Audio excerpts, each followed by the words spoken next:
Réussir le DELF, scolaire et junior, niveau B1. Compréhension écrite.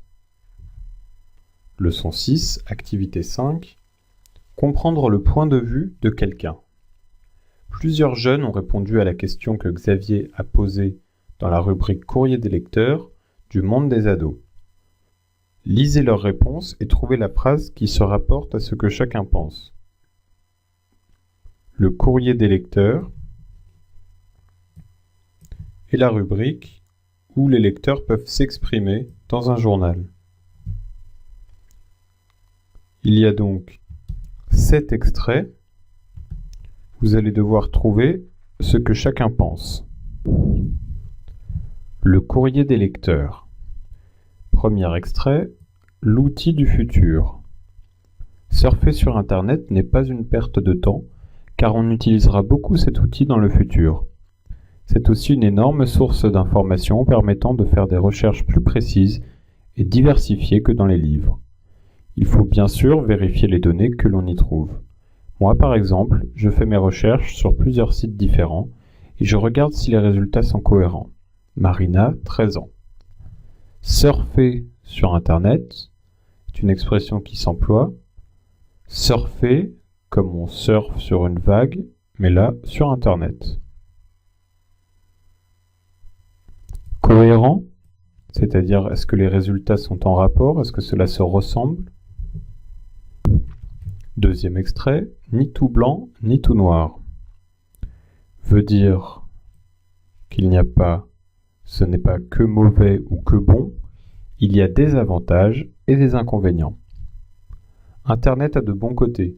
C'est un très bon moyen pour s'ouvrir sur le monde, préparer un exposé ou se détendre. Mais attention à ne pas ouvrir n'importe quel lien car on peut avoir de mauvaises surprises. Drogue, violence, pornographie. Sans oublier les virus que les personnes font circuler. Cyril, 12 ans. Troisième extrait, on peut s'en passer. Je trouve que beaucoup d'ados restent trop longtemps à discuter sur MSN et à jouer sur le net. Bien sûr, c'est utile pour s'informer. Pour le reste, on peut s'en passer. Il y a bien d'autres choses à faire dans la vie que de rester tout seul devant son ordinateur, par exemple des activités avec les autres. En plus, on se fait plus d'amis dans la vraie vie que sur Internet. MSN Messenger est une ancienne messagerie instantanée pour discuter. Des limites à connaître. Lorsqu'ils me voient sur Internet, mes parents me disent souvent que je perds mon temps.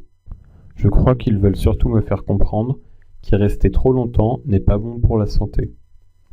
Mais Internet me permet de rester en contact avec des amis ou ma famille, et c'est une précieuse mine de renseignements. Il faut juste savoir qu'il y a aussi des dangers. Une mine de renseignements, comme une mine de diamants, par exemple, c'est-à-dire qu'en cherchant bien, on peut trouver ce qu'on cherche. Faut pas abuser. Rester trop longtemps sur Internet risque de provoquer des problèmes, une fatigue visuelle ou générale. C'est un moyen de communication pratique et divertissant, à condition de ne pas en abuser. Sarah, 12 ans. Une fatigue visuelle, donc des yeux, si on reste trop longtemps devant un ordinateur, ou générale, c'est-à-dire de tout le corps entier. Le goût des autres. C'est vrai qu'on passe de plus en plus de temps sur Internet, mais je pense qu'on peut se divertir et s'informer autrement, en consultant des livres par exemple. Et pour ce qui est de s'amuser, il y a beaucoup mieux comme les jeux d'intérieur et d'extérieur, avec des amis. Moi, c'est ce que je préfère. Éléonore, 11 ans. Accro en danger.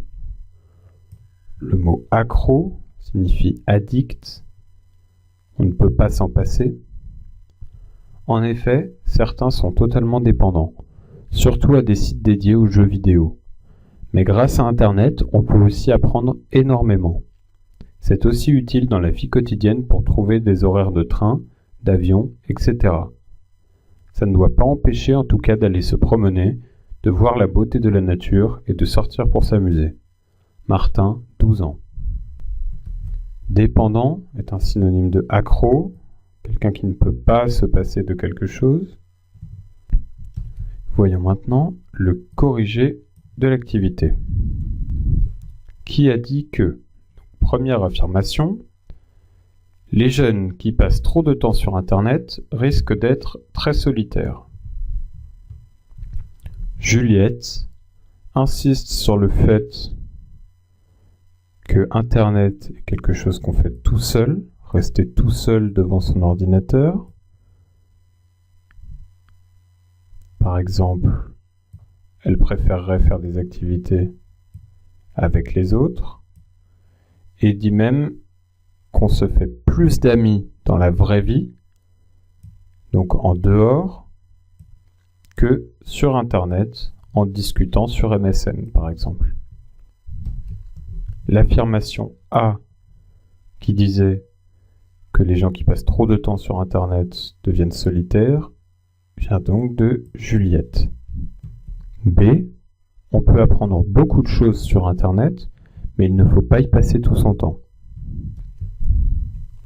Martin nous dit que grâce à Internet, donc sur Internet, on peut apprendre énormément, beaucoup de choses.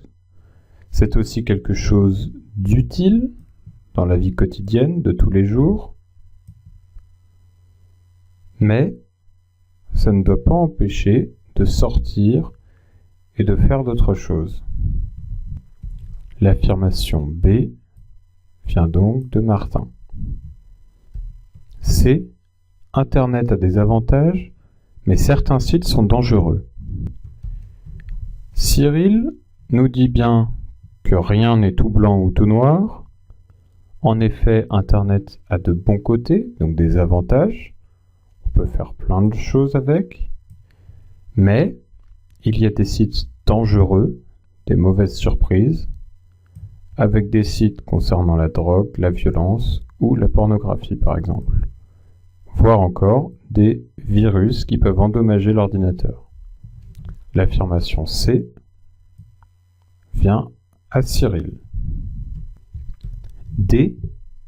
Il faut savoir limiter son temps sur Internet car cela peut faire mal aux yeux, mais cela permet de se distraire. Sarah nous explique que rester trop longtemps sur Internet peut provoquer une fatigue visuelle, donc faire mal aux yeux, mais que c'est tout de même un moyen de se divertir. Sarah est à l'origine de l'affirmation D. E. Internet permet de répondre à de nombreuses questions, mais il faut vérifier les réponses que l'on y trouve. Marina explique qu'on peut se servir d'Internet comme d'une source d'information, énorme qui plus est, faire des recherches précises, mais il faut vérifier, donc faire attention aux données qu'on y trouve, par exemple en regardant sur plusieurs sites différents. Pour l'affirmation E, il s'agit donc de Marina. F, il y a de meilleurs moyens de s'amuser et de faire des recherches que sur Internet. Éléonore pense qu'on passe beaucoup de temps sur Internet, mais qu'on peut se divertir, donc s'amuser, et s'informer, trouver des informations autrement, d'une autre façon. Pour s'informer, par exemple, en consultant des livres, et pour s'amuser, donc se divertir, des jeux à l'intérieur ou à l'extérieur, donc en plein air. La phrase F est donc associée à Éléonore. Enfin G, on peut comprendre pourquoi les parents s'inquiètent quand on passe beaucoup de temps sur Internet. Les parents de Marie lui disent, lorsqu'ils la voient sur Internet, qu'elle perd son temps, que cela ne sert à rien. Mais en réalité, ils veulent lui faire comprendre, donc lui faire passer le message, que passer trop de temps trop longtemps sur Internet n'est pas bon pour la santé. En effet, c'est donc compréhensible. La réponse G est donc associée à Marie.